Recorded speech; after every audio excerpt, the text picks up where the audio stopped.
아브라함이 100세가 되었을 때 그 이삭을 낳았는데 그 이삭이 40세가 되었어요.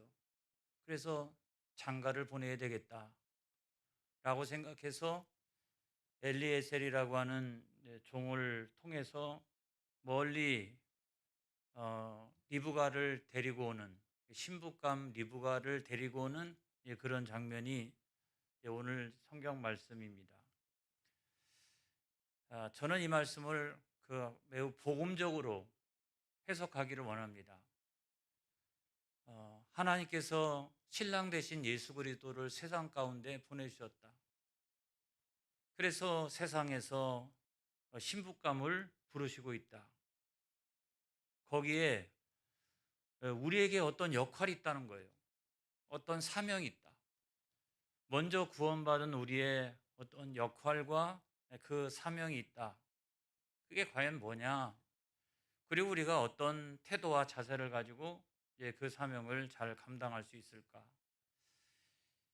여기에 매우 귀한 교훈을 주는 사람이 충성스러운 늙은 종 엘리에셀이 아닐까 그렇게 생각합니다. 제가 우리 교회에서 담임 목사로 사역한 지가 14년 차입니다. 늘 고맙고 감사하게 생각하는 것이 있는데, 첫째는 뭐냐면 오래된 교회에서 담임 목사를 하고 있는 거 참 감사하게 생각하고 있어요. 어떤 사람은 묵은 교회다 그렇게 이야기하시는 분들도 있는데, 그만큼 연륜이 있고 또 역사도 있고 전통도 있어서 웬만한 그 바람에는 절대로 흔들리지 않는 그런 강점도 있는 거예요. 두 번째로 고맙고 감사하는 것은 우리 교회를 통해서 먼저 낙원에 가신 선진들이 참 많다는 거예요. 무려 113년의 전통을 가지고 있으니까 우리 교회에서 신앙생활하다가 낙원에 가 계신 장로님들이 얼마나 많겠어요. 권사님, 집사님들이 얼마나 많이 있습니까? 그 낙원에서 우리 교회를 위하여 기도하고 계실 줄로 믿습니다. 할렐루야. 우리 교회를 향하신 하나님의 그 놀라운 뜻은 반드시 이루어질 줄로 믿습니다. 참 그와 같은 것이 저는 고맙고요. 세 번째로는 제가 14년 전에 우리 교회 부임해 왔으니까 그때는 비교적 정정하셨던 분들이 나이가 들어가지고 14년이 지나가니까 이제는 목사님 성지순례도 못 가겠어요. 무슨 사역을 감당하기도 어려워요. 이런 분들이 많이 있어요. 그럼에도 불구하고 저는 얼마나 고맙고 감사한지 알 수가 없습니다. 왜냐하면 담임 목사인 제 눈에 볼 때는 다 이렇게 엘리에셀처럼 보이는 거예요. 할렐루야. 비록 나이가 들고 이랬지만은, 늙었지만은 하나님 앞에 충성스러운 종들 아니겠어요? 적어도 담임 목사 눈에서 그렇게 보이니까 하나님께는 얼마나 멋지게 보이겠어요. 여러분, 우리가 늙어서도 신앙생활을 잘해야 합니다. 할렐루야. 그래서 이 엘리에셀이라고 하는 사람이 어떤 사람인가 하는 것을 우리가 한번 살펴보고 오늘 이 저녁에 은혜를 나누고자 합니다. 첫 번째로 보면 그는 믿음의 사람이었습니다. 그는 믿음의 사람이었다. 창세기 24장 26절로부터 27절까지 있는 말씀을 같이 한번 보겠습니다. 시작.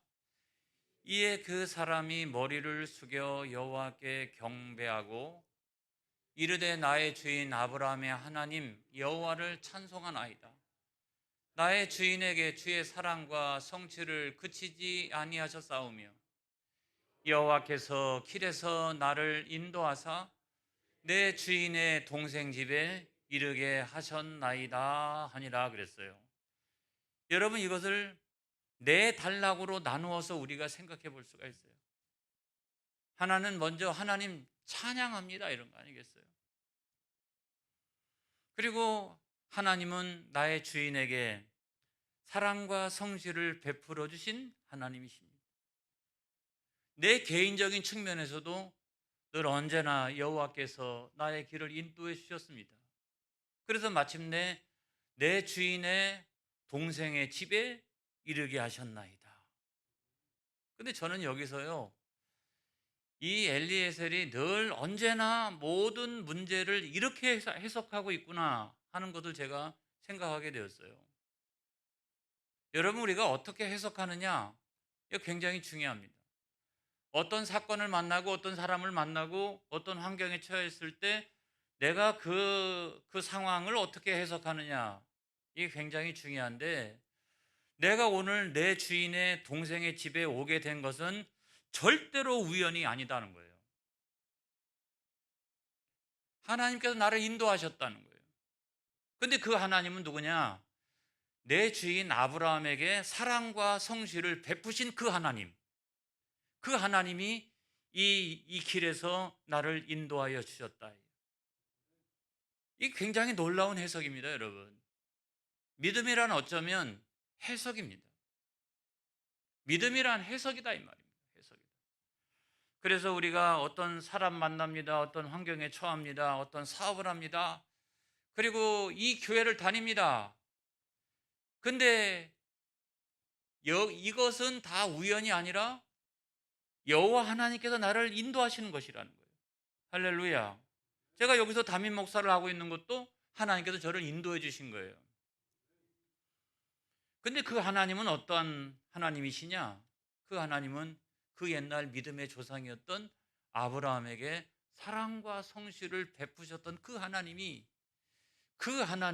나의 하나님이시다.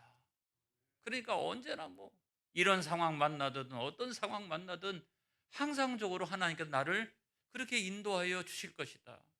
아브라함처럼 사랑과 성실을 베풀어 주셔서 복의 근원으로 삼아 주실 것이다. 할렐루야. 이렇게 늘 언제나 해석했다는 거예요. 그러니까 그의 믿음이 얼마나 좋은 믿음이에요, 여러분. 우리가 신앙생활 하면서도요, 부정적인 믿음이 있습니다. 예수 믿고 구원받았는데도 늘 언제나 하는 이야기가 부정적이라면 그 사람의 믿음이 위험한 거예요. 항상 믿음은 긍정적이어야 합니다. 하나님께서 언제나 나를 선한 길로 인도해 주실 것이다. 사랑으로 인도해 주실 것이다. 성실함으로 인도해 주실 것이다. 여러분, 우리는 그렇게 믿어야 돼요. 그래야 그 상황에 흔들리지 않습니다. 그리고 믿음이 반듯하게 되는 거예요. 그래서 저는 예수 믿는 사람들이 삐뚤어지지 않기를 바랍니다. 예수 믿는 사람들은 반듯해야 되는 거예요, 여러분. 그냥 딱 봐도 영적으로도 반듯하고 세상에서도 누가 볼 때도 사람이 반듯해야 되는 거예요. 할렐루야. 그게 예수 믿는 사람이 나타내는 중요한 표징이라는 거예요. 엘리에셀이 왜 늙었지만 착하고 충성된 종이냐? 그 나이가 들어서도 그의 영혼이 그렇다는 거예요. 그의 믿음이 아주 반듯한 믿음을 가지고 있었기 때문에 아브라함이 누구 믿고 맡길 사람 없냐 찾았을 때 다른 사람 생각나지 아니하고 수많은 종들이 있었지만은 그 종들 가운데서 단연코 신앙이 바른 그 엘리에셀에게 중요한 사명을 맡겼다는 거예요. 여러분, 교회 안에서도 마찬가지 아닙니까? 내가 사업을 할 때도 마찬가지 아닙니까? 수많은 직원이 있을지라도 굉장히 중요한 일은 누구한테 맡겨요? 반듯한 사람. 그 영혼이 반듯한 사람. 무슨 일을 맡겨도 충분히 감당할 수 있는 그렇게 반듯한 사람. 그런 사람에게 일을 맡기지 않겠어요? 안 그러면 일이 엉망이 돼 버리잖아요. 우리가 여러분 농사를 지으면서 하우스에서 많은 외국인 노동자들이 있습니다만은 어떤 사람은 일찍 하고 어떤 사람은 오랫동안 같이 일을 합니다. 그 이유가 뭡니까? 그만큼 신뢰할 수 있는 사람이기 때문에 그렇다는 거예요. 근데 우리는 예수 믿는 사람이니까 뭐가 가장 반듯해야 되느냐? 영혼이 반듯해야 합니다. 할렐루야. 다른 그 어떤 것보다도 영혼이 반듯해야 돼요. 그런 엘리에셀 같은 사람이 되어지기를 축복합니다. 그 다음에 우리가 두 번째로 보면요, 그는 기도의 사람이었어요.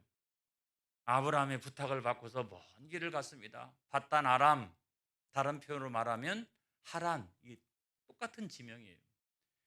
거기에 도착을 해가지고 나홀의 성, 그 입구에 있는 우물가에서 기다리고 있으면서 가장 먼저 한 일은 뭐냐? 기도하는 일이었어요. 자, 이 사명을 수행하기 전에 가장 먼저 했던 일이 기도하는 일이었다.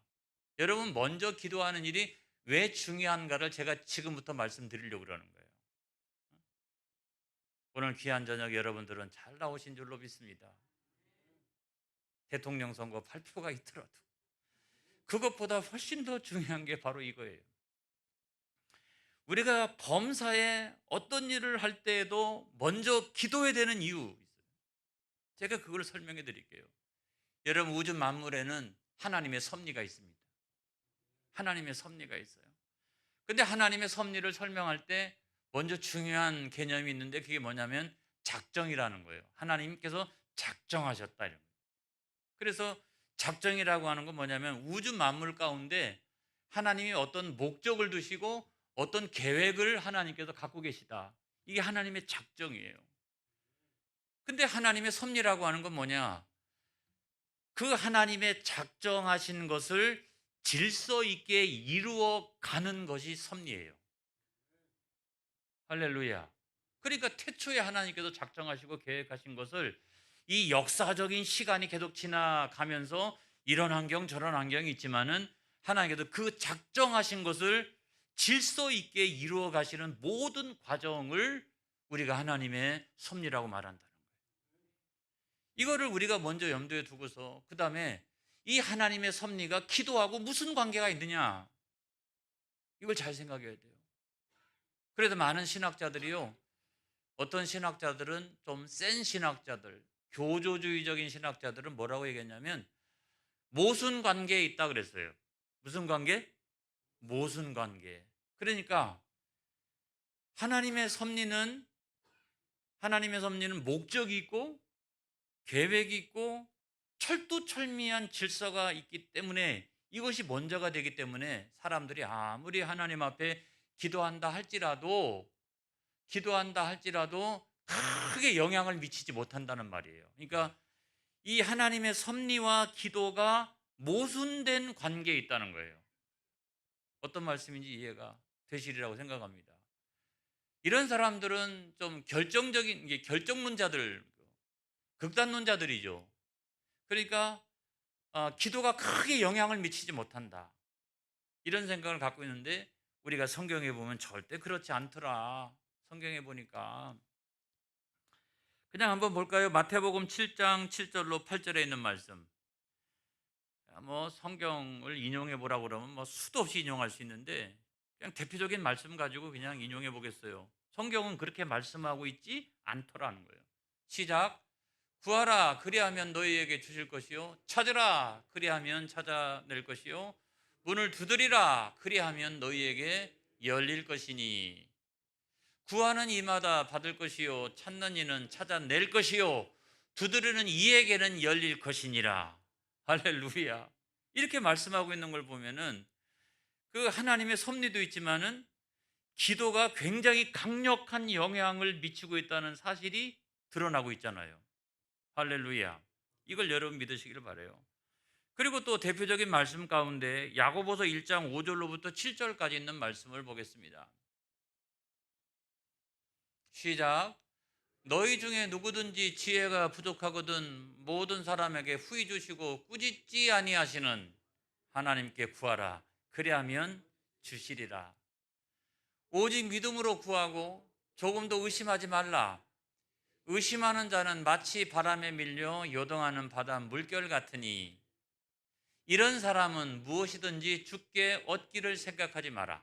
자, 믿음의 기도와 믿음이 담보되어 있지 않는 기도 사이에는 큰 차이가 있다는 거죠. 그러니까 어떤 기도를 하나님 앞에 드리느냐에 따라서 그 기도가 하나님의 섭리에 있어서 강력한 영향력을 미치고 있다라고 성경이 말씀하고 있다는 거죠. 그렇기 때문에 우리가 먼저 무슨 일을 하든지 꼭 기도하는 이런 자세와 태도가 너무너무 중요하다는 거예요.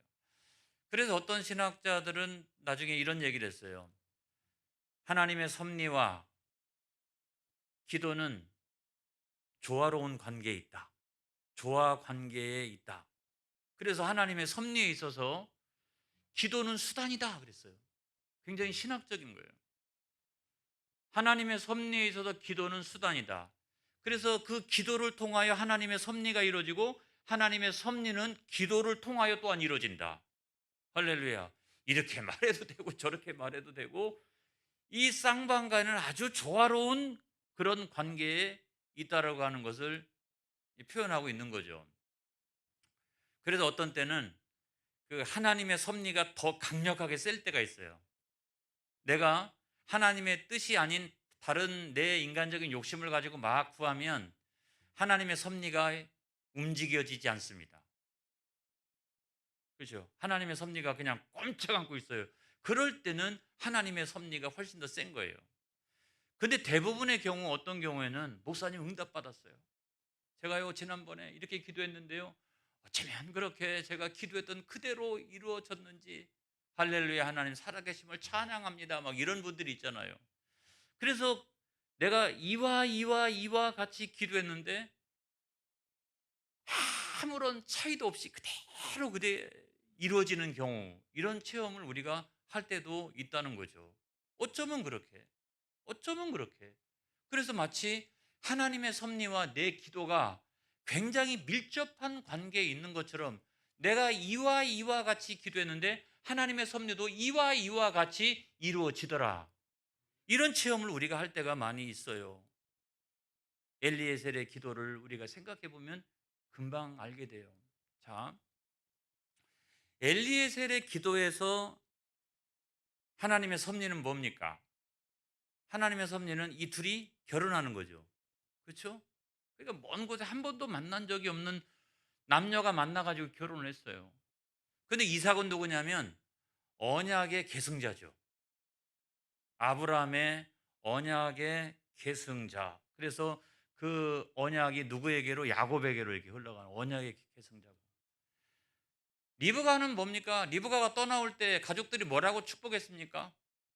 천만인의 어미가 될 것이다 그랬어요. 그러니까 잘 보세요.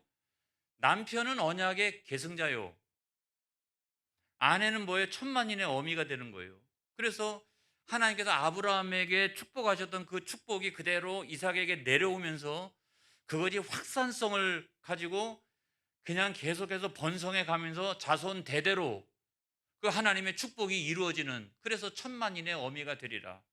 언약의 계승자와 천만인의 어미가 결혼해서 하나님의 섭리를 이루어가는 것, 그것이 하나님의 치밀하신 계획이었다는 거예요.